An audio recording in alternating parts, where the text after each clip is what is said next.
Welcome to ForceProSports Laserforce Podcast with your host, Mr. Mischief.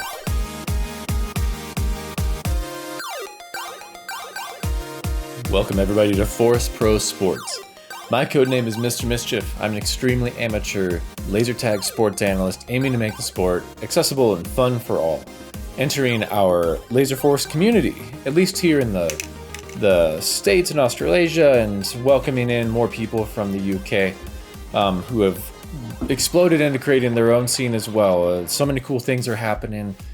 We live in such a dystopian society, sometimes it feels like, with all that's wrong in the world, all the way that technology is making life harder for some people. But we also have basically like real life space combat as a sport that we get to play. And that's one of the cool utopian things about our world. Laser tag has truly become so much more than a gimmick. It is an incredibly deep sport. And we just hosted in Loveland, Colorado, a random draw tournament for 2026. So we evolved on the format. For those of you who don't know, who didn't see the tournament, we evolved on the format in that in Space Marines 5, there are 5 positions, teams of 6. And we've done random draw events in the past where you get on your team and then we just randomize the positions. Well, this time we did something a little different. We position matched. So we put all the players into 6 groups based on skill. And whoever was in your group that you were facing, you were going to match positions with them. This was done to attempt to make it so that you would have somewhat more even games, because everyone of every position would be matched with someone else of close to their skill level. Obviously, no secret, every position matters, but like the 3 hits matter the most and they have the most impact on the game. So that was the goal. And this one was also a little different just in the way that we did the tiers, you know? I can tell you every time I've been to, well, I've never actually been to a random draw outside of this one. But every time a random draw has happened, or like the point buy tournaments have happened, I've never been part of the committee to create the tiers or create the points and assign value to players. And I have definitely been pretty vocally critical about the way it's been done. Which, I'm just trying to make the scene better. But also, I think it's probably one of my biggest obsessions in the community. Like, I love ranking players. I love valuing players. Every time there's a tournament, I love to create a fantasy league because it's a chance for me to call my shot on the players that I think are being undervalued and not draft the players that I think are being overvalued. And what happened this year was I had the rare opportunity to be in charge of the tiers for the random draw tournament. And I want to talk about that experience. I want to be fully transparent about how it all happened, what my process was, so that we can assess the good and the bad and try to make the process even better going forward. My reason in general why the tiers matter so much, to me at least, I have a fundamental belief that even games make the community more fun. When you have games that are really close, games are better and everybody enjoys themselves more, as opposed to when you have, we have the randomizer. I think every system has it, where you can have the computer randomized teams. And it can do well sometimes, especially when it has lots of data and depending on the arena. But sometimes the randomizer just grossly mismatches 2 people on the same position. And it's like the game just feels like it's over before it begins. And you can try to win it, of course, and that honestly is a good practice, like having a good attitude and learning to try even when the situation is against you. That's a great skill if you're coming into an internationals and you're not one of the top predicted teams, because it is good to keep trying, right? But why does every game have to be like that? I argue if you're going to come out to a tournament, you're going to pay to play, it would be best if all the games were as close as humanly possible. I think that's the ideal formula for the best possible time that people could have at an event. So that starts with the tiers, getting those right. I'm going to talk about my my experience. I have a big Word document, so I'm not going to be looking directly at the camera for a lot of this. I'm just going to read it off step by step what happened. All right. Just a couple updates real quick though. I have made a survey for the random draw. If you attended the random draw, I'd ask you to fill out the survey and give us some feedback. I'll put a link in the comments section below to that. Please only fill that out if you attended the random draw.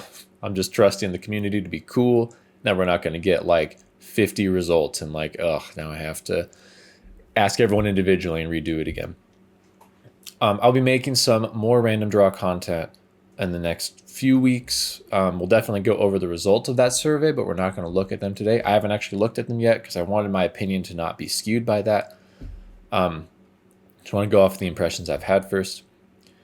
Let's see. And going forward, just as a quick off the top, Internationals is coming up in about 5 months. So if anybody is going on a team, I would love to interview some people just to get some perspectives on like what teams are doing to prepare and what their ideas are, and not to expose all your strategies, but just try to get some media exposure for the teams attending the biggest tournament of the year.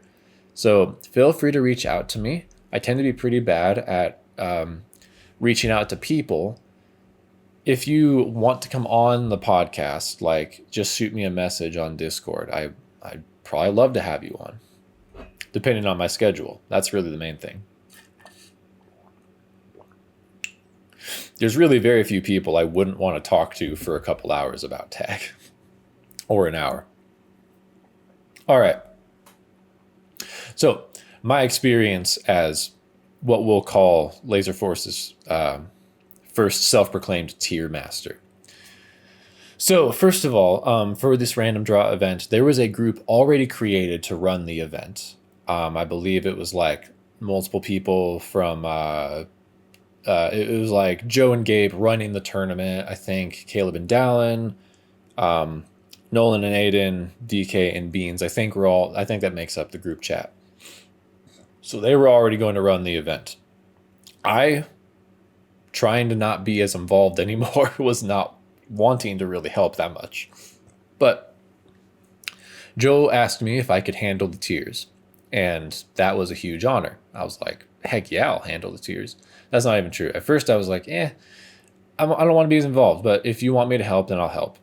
And so he brings me in, and I'll be honest, it did become kind of a dream come true for me because of how critical I've been for the tiers. So I took the ball and decided to absolutely run with it. At first I was like, look, I'm going to do this thing, and then I'm going to like just not be involved. It slowly turned into a bit of an obsession, which laser tag always does for me. Every event I go to, I definitely like it consumes me quite a bit, which I believe I'm not the only one who has that experience. I believe that happens to a lot of people. But anyway, I declared myself the tier master. I was going to make the tiers. I was going to engage in a group discussion about the tiers over the next 2 months. And I was not going to lock in my tiers until moments before the tournament began. I emphasized, I really want to make sure that we leave our opinions open for practice night. There was going to be a Sunday practice night for socials, and even on Monday before we begin the event, people were going to come in and play socials. And I wanted to soak up all that data before we declare the final tier list. Let's see. I need to make sure that let's see. There was something I forgot. Yeah, I'll have to make sure I'll remember that part down the road. Okay. It's a surprise tool that'll help us later. Okay. What I did then was I asked Caleb and Dallin to rank only the Utah players. And I did an A through, I wanted them to do like A tier through S tier through F tier. I wanted to define really quickly, tiers are different from groups. So there would be 6 groups and players would have tiers. I intentionally wanted us to call them groups. And the reason is because, one, calling people F tier is kind of a shitty thing to do. It basically just means you suck. It's not a very nice thing to say. And it's also not accurate. For this event, straight up, just to clear any misconceptions you might have, I actually viewed the majority of everybody in our group 6 as C tier. For me, C tier means competency. A perfect C tier player is someone who develops total competency at all the core skills of SM5 without providing basically anything extra. No special skills or abilities or talents. And that's not even to say all those players are like that. They may have talent in certain areas, but not be totally competent in others. And so you balance it out. And tiers are an opinion. They don't really mean anything definitive about a player. And they certainly don't mean anything about a person. But I wanted people to rank, like, what were your tiers? So Caleb and Dallin ranked the Utah players. Aiden and Nolan ranked them. Ranked the California players.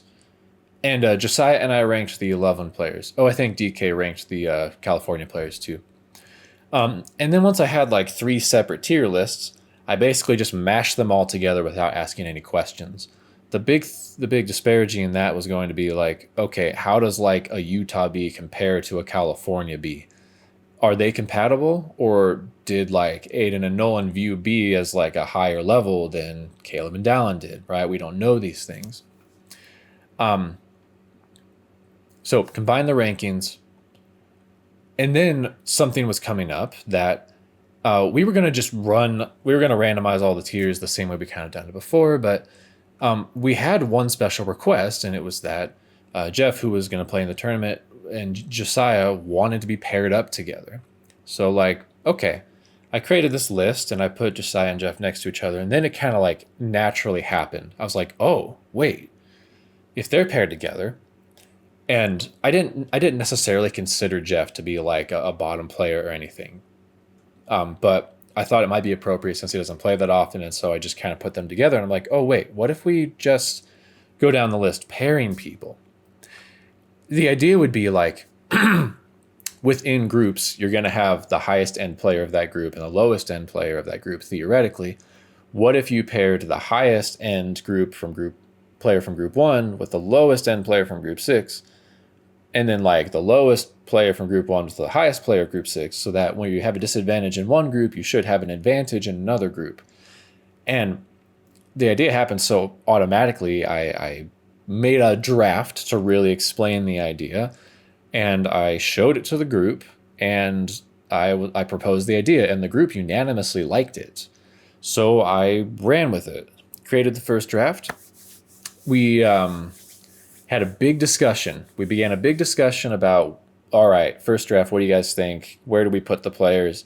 And within about 30 minutes, the discussion was feeling a little too much for some people. So I think overthinking the tiers was definitely some feedback I got from a few people. Also just people not wanting the group chat blowing up all the time. So I made a new group chat. I said, I'm making a new group chat, random draw nitpicking.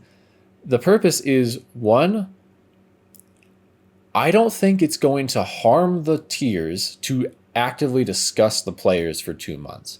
I would be shocked if we talk ourselves out of good decisions rather than talking ourselves into good decisions by actually talking about it. Secondly, this is very fun for me. And if you guys don't want to talk about it, I will talk about it alone with a couple of my Loveland guys, or I will literally like just spend time by myself updating the spreadsheet. So if any of you want to be part of that discussion, even just for the sake of enjoying the discussion, come join my group chat. And most of them actually came over. So that turned into our nitpicking community group chat. That was just to give the credit to them: Nolan, Aiden, Caleb, Dallin, Joe, Gabe, Josiah, and myself. So a group of 8 ultimately decided to be part of that 2-month discussion. Over 8 weeks, we created 8 drafts. The discussion began really big, and it kind of dwindled over time. I cared a lot about getting people in the right groups rather than getting them in the correct order necessarily. And I wanted to pay attention also to who was getting matched up with who, because everyone was matched up with somebody. I wanted to pay attention to that more later on. At the beginning, it was all about trying to nitpick the order of the players, who was the most valuable and who was not as much. And that's a really difficult discussion. There's a lot of qualities in a player, and we discussed them. Solo carry ability versus like support-oriented players was a really big topic. We talked a lot about people's mental ability to handle pressure. There's like a dynamic where like if we put them in this group, they might cave to the pressure and lose a lot. But if we put them in this group, they're going to be top of the group and they're going to destroy everybody and maybe feel indignant and play way better. Like how can we predict that? Being a good teammate, do they try hard every game they play, or do they think they might just not care?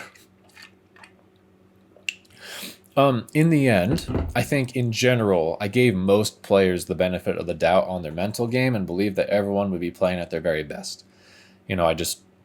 Tournaments do something where like, even if you're not always trying your hardest on members night, people kind of get in the headspace on a tournament. So I generally didn't consider that factor very much. And then it's tough to generally say what we cared about the most. I've received some feedback already from multiple people that like the solo carry players were given some preference over like the support minded players. And sure, I would own that, honestly. We definitely cared about people's we definitely cared about if you were in a group, we cared about your ability to compete on 3-hit in particular with players in that group. There's definitely a lot of variance. Every situation was a little different. Every player definitely got a lot of individual thought, and definitely didn't get it all perfect for sure. But it was like, yeah, there were some support players where it's like we may put them in a group and it's like, okay, yeah, I would love that player on resupply probably more than everyone else in this group, or like they can be a great scout, but like if we put them on heavy, like they're going to lose, or put them on commander, they're probably going to lose to everyone in that tier. And that's going to not really be fair to the people who have that player in that group. So I don't know. We did our best with that, but yes, I do think in the context, especially with it being random draw, we wanted to spread out kind of those solo carry players a little bit and make sure that no team had like a bunch of them.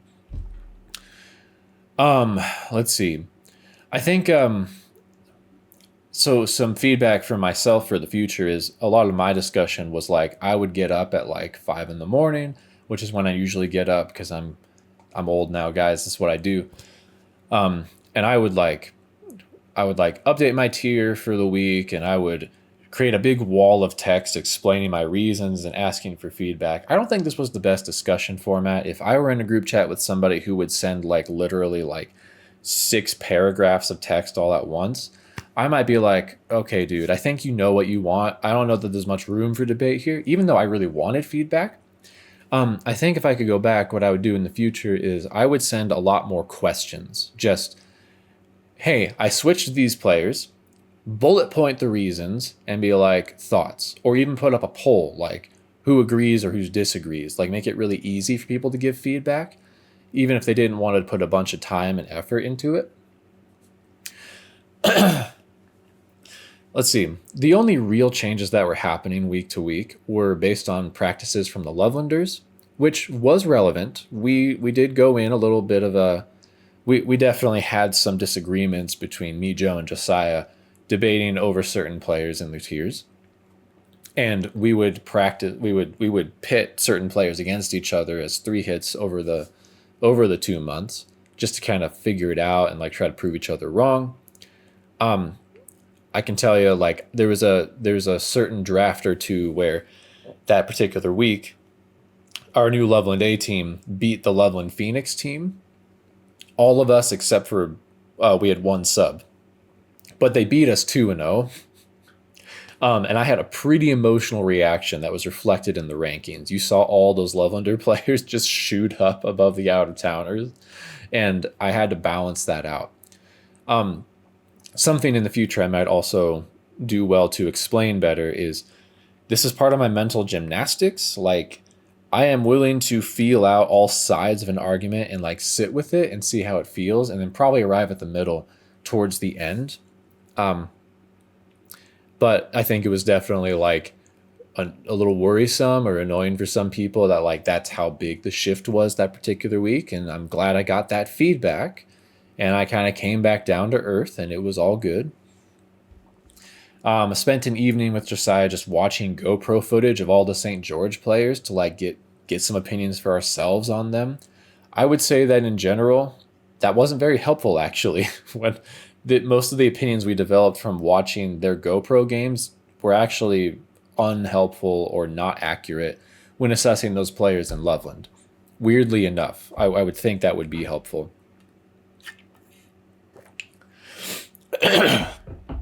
If I had to give one big theme, over the course of all the discussions, the theme that kept coming up was, the dreaded phrase for me was, we're going to find out on practice night. And it was like the instant conversation killer. Like, okay, yes, I know we'll find out on practice night. I want to discuss it, even if the discussions only make the rankings like 5% more accurate over these 2 months. And then the practice night makes the rankings 50% more accurate. Like, the point is the discussion was supposed to be fun. So I recognize this is like my special obsession. And I was going to lean into it. By hook or by crook, I was going to lean into it. Okay, practice night came. So before practice night, I had created kind of a priority matchup wish list. I requested to see certain players play each other on 3-hit in particular. And I was hoping that we could match up certain people, especially from out of town.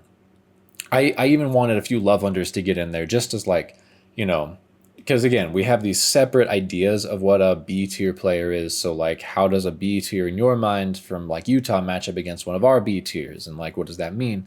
How can we compare them? And I think in general, we ran a lot of I think Joe created some matchups for sure. I'm honestly forgetting. I was setting up cameras. I just wanted to ref as much as possible. But I do think that was helpful. In some ways, unhelpful. I think it's really tough to make. It's hard to judge a player's entire week based on that practice night, because some players were really bad that practice night and then they just got better over the week, as would happen with out-of-towners. Of course that would happen with a lot of out-of-towners. And some people kind of like overperformed on practice night and expectations became a little too high on them. So in the future, one feedback I'd give myself is like, really keep in context the history of each player and be a little slow to believe big changes. But also, when you see evidence, like, I don't know, I feel like a wise way to believe or respond to big changes in life in general is when you see evidence of big changes, move the needle a little bit. For example, if like somebody breaks your trust and suddenly they behave really trustworthy, I'm going to trust you a little bit. I'm going to start there. And if I see you be really consistent over a long period of time, I will slowly move my opinion all the way to trusting you again. That might be kind of like a good reference for how I would handle it in the future, assessing people on a practice night. Like, I'm going to shift you a little bit based on it, but not all that much. That'd be a wiser way to do it, I think. Anyways, so that night I went home, I made the final ranking adjustments, and I really simplified our final discussion. I just wanted a few, I put up a few polls for my group based on players who were on the edge of one group, because those are the ones that really, really mattered, and the rest of it was pretty moot at that point. Like, okay, these players, we are deciding which one's going to be in the first group, which one's going to be in the second group. Like, let's make that decision. I put up polls, I had the group vote, and I pretty much followed the group votes blindly. There was only one that came down to a tie, and I had an opinion on it, but even the next day, coming in on Monday, I watched some extra socials games. I asked DK for his opinion, and just kind of showed him and was like, hey, just to get another eye on this, like, do you have an opinion on this? And just let him give his opinion. And based on his opinion and a socials game, I actually flipped 2 players between 2 groups with like 10 minutes left before we announced the rankings. So like, that's how I did it. That's how we did it. You know, I ultimately take like the responsibility and for the good and the bad, but I had a lot of help, and that's how I did it. Was it perfect? No, it was not perfect. And I'm being transparent because I honestly, I'm open and welcome. I'm open to feedback. I'm open to scrutiny even. I was put in a position where my decisions were going to greatly impact people's experiences, that they were traveling and paying money to come have these experiences. So it's really important to me that it's not about telling Luke he did a good job just to make Luke feel good, but tell me I did a good job where I actually did a good job, and we want to replicate this kind of stuff in the future. And like, don't be afraid to say like, hey, this did not work, or this could have worked better. For the sake of the community, like if we can create awesome events, we're going to grow. Like people will want to keep playing, and that's a really good thing for us. Okay. That's the process. So some final thoughts here. My poll is still collecting data. I'll talk about the results of that in a later episode. These are what I'm going to say is just my personal impressions from conversations I've had so far. So personally, I think it went mostly really well. Where it worked really well, I think. I've had discussions where like most teams, I think, had a really good time. I think the system worked to produce even teams and high quality games. I'm not satisfied with the results. Yes, I can't be perfect. I can't predict the future. But I think I made one blunder, I'll call it, meaning I think there was one person I ranked about 6 spots off from where they belonged. And there were a few others which I think were about 3 spots off from where they belonged. I had a lot of help from the committee, but ultimately I view those as my responsibility. The teams almost all felt competitive during the week. Even my team, the last place team, had a great time. Genuinely, my guys, we were having a great time. We felt really competitive with everyone, especially by day 3. We even took a match off the number 1 seeded team on day 3. So we felt like we were middle of the pack. And that's a sign that the tiers were working. Even though we weren't winning our games, we actually had a lot of really close games. So like it felt like we could beat anybody. However, there was one team that did not feel so competitive, the 5th place team. They didn't have a 6th player, and that was outside of everybody's control, even me. They did their best to patch up that slot. The only games that they won were against my team, or unless Azra paid off the refs. Legendary story. Go ask her. It's not my business to discuss what was happening, but the truth is they ended the event early and forfeited their final game. I do take the experience of the players on that team as a failure on my part. If the system worked as it was supposed to, even if they didn't have that 6th player, they should have been able to take a sub and be just as competitive as everybody else. But that was not really the case. Like I said, unless they were playing my team or paying off the refs, they were not very competitive. So in my opinion, I'd say the system worked for 5 out of 6 teams. We're going to discuss the event, reveal the poll results, and keep collecting feedback, but I hope that the format was really fun and it inspires future events. I hope the format helped our scene's newer players have a good experience and learn from the more experienced players. I hope people feel good about themselves. It's a really awkward thing putting up the tiers for me because, one, I shared in one of the Zap reports the way that I have felt like really insulted or my pride was hurt by being underranked, in my opinion. It also makes me think, see, in our tournament scene, objectively, I'm definitely one of the top half players. You know, I always find myself in a context of like, well, Mischief is good. He's a good player. Just to share a brief story from my past, like, it also does, I do have empathy though for the people who are in the lower ranks, because when I was in high school, I did theater. I loved theater. I still want to get back into it. But I was one of the, we'd call it the lower ranked kids. Basically through 3 different years, I got one side character that actually had lines. Otherwise, I was I was playing a rock or a frog or a person in the crowd, or I was just always an extra, a background. And, you know, theater has their own saying, like every actor matters. And, you know, I don't know. I'm forgetting them now. The point is, like, no matter what nice things people would say about me, I knew that I didn't get the lead role. I didn't get any of the parts I wanted. I was certainly considered one of the worst actors in our program year after year. And I never got a good part. So, like, there was no happy ending to that. There was no, I picked myself up, I got practice, I got lessons, and I became good enough to get the lead. That never happened. I just never was good.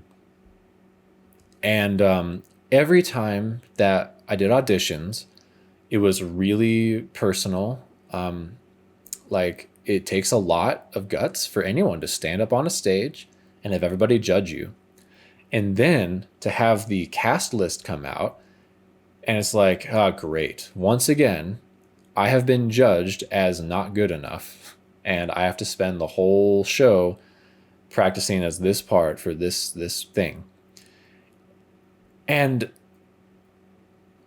I would say, like, it sucks. I do think it's a good, humbling experience, and it was for me. It taught me, like, you can't just have what you want because you feel entitled to it. If I could go back and talk to my high school self, I really wish I could, like, shake him by the shirt collar and be like, dude, do you want a better part? And I'd be like, yeah. And I'd be like, then you need to get voice lessons and you need to get acting lessons. And you know what? That person who got the part you wanted, instead of being bitter and disliking them and avoiding them, how about you go ask them for advice? Because clearly they have something that you don't have. And if I did that, maybe I would have actually gotten better and had better parts. I don't know. The only reason I didn't do that was pride and entitlement. And it just never crossed my mind that, like, your worth is not fixed. Your skill is not fixed. You know, like, whatever ranking you got in this tournament is not where you have to end up the rest of your life. And it doesn't say anything about who you are as a person. It really doesn't. So it was awkward, and I kept that in mind the whole time. I even put in questions about, like, how respectfully did I handle things in the poll? Because I know it can be really easy for something like this to turn into a big source of drama and smack talk, and everyone's suddenly comparing themselves. Oh, that person was a 2, a group 2, and I was only a group 3. Like, you know, they're these high up people. No, they're just your buddies. They're just your friends. And in this event, this time, this context, Luke and a group of people decided you were that was the group that you belonged in. Like I said, tiers are not groups. You could be put in the bottom group and you could still be a good player. And frankly, that was, like, the people in this tournament were all really high level. The level we played at was really good. It was some of the most high quality tag I've ever seen, especially out of those people who were in the lower half, like, getting mentored by the higher ranked players and put into a good team structure. I saw multiple people, in fact, a large majority of people, play better than I've ever seen them play. And that's awesome. Take this as we are trying to work to make the community better. Don't take it personally. Please give me your feedback. I got things wrong. I totally admit it. I'm going to talk about that more later on. I don't want to focus too much on, like, talking people down and, like, making a big deal of, like, labeling people as rankings. It was just like, we did the best we could, honestly. I can genuinely say I feel like I did the best I could with what I had, and we got a lot of things right, I think, and we got some things wrong, and there's definitely room for growth in the future. So please leave your feedback. Would love for any of you who attended to take the survey. I'm open to comments down below from people even who didn't attend the tournament. And thank you all who came. It was a really good time. I hope you learned something and took something from it. And looking forward to future events. Everyone, good luck on the road to Nats. Thank you for listening to Force Pro Sports. Subscribe to the channel and get cool perks by supporting our Patreon. Play Laserforce and become part of this era's next great sport.